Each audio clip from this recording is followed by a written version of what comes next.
August 1966, a bleak and rugged summit known as Vintém Hill, overlooking the sprawling city of Rio de Janeiro, Brazil. Two dead men lie side by side in the dirt. They are dressed sharply in formal tailored suits, but over their suits, they wear identical heavy waterproof coats. And then, there is the most chilling detail of all. Covering their eyes, strapped tightly to their faces, are two crude, hand-cut lead masks, the kind you would use to shield your eyes from intense blinding light or deadly radiation. What happened on this desolate hilltop, and what were they waiting to see?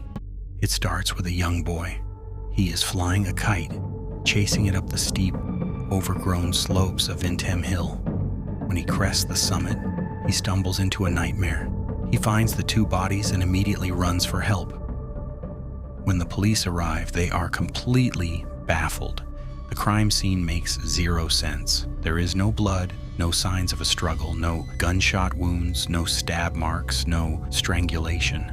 The men look as though they simply laid down in the brush and died, but the objects scattered around them paint a bizarre, terrifying picture. Beside the bodies is an empty water bottle, two wet towels, and a small notebook. Then, of course, there are the masks, heavy, jagged, shaped from crude sheets of lead. They were specifically designed to completely block out vision, to protect the eyes from something unimaginably bright. Why would two men hike up a steep mountain in formal suits, carrying wet towels, just to blindfold themselves with metal?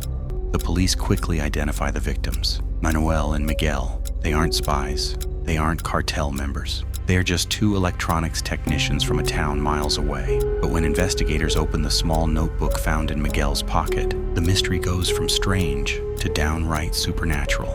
Inside, scribbled in frantic handwriting, is a chilling set of instructions. 1630, be at the agreed place. 1830, swallow capsules. After effect, protect metals. Wait for a mask signal.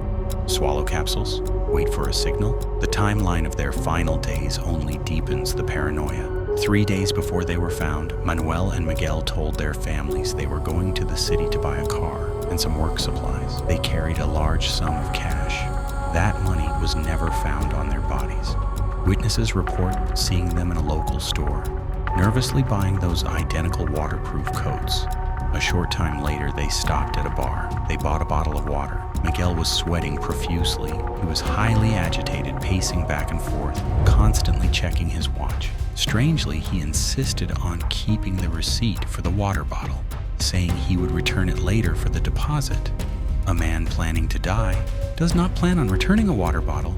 The autopsy reports are a massive failure because the bodies were left in the brutal Brazilian heat for days. The internal organs were too decayed to run proper toxicology tests. The police could not prove if they had been poisoned or if those mysterious capsules killed them. So what really happened? The theories are wild and terrifying. Manuel and Miguel were deeply involved in a secret underground movement of scientific spiritualism. They were obsessed with the paranormal. Some believe they hiked up Vintém Hill to contact extraterrestrials, the lead masks to protect their eyes from the blinding light of a descending UFO, the capsules, a psychedelic drug meant to open their minds to the alien signal. But did the experiment go fatally wrong? Or were they the victims of a highly orchestrated diabolical robbery? Did someone prey on their bizarre beliefs, convince them to take poison capsules under the guise of a spiritual awakening, and then steal their money while they lay dying behind heavy lead masks? Over 50 years later, the lead masks case remains entirely unsolved. The police never found the missing money.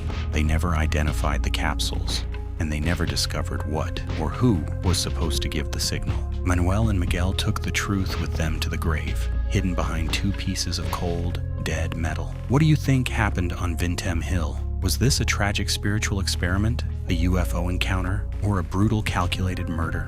Drop your most chilling theories in the comments down below. If you loved diving into this mystery, make sure to hit that like button, subscribe to the channel, and ring the bell so you never miss another deep dive into history's darkest unknowns. Until next time, stay curious and stay safe.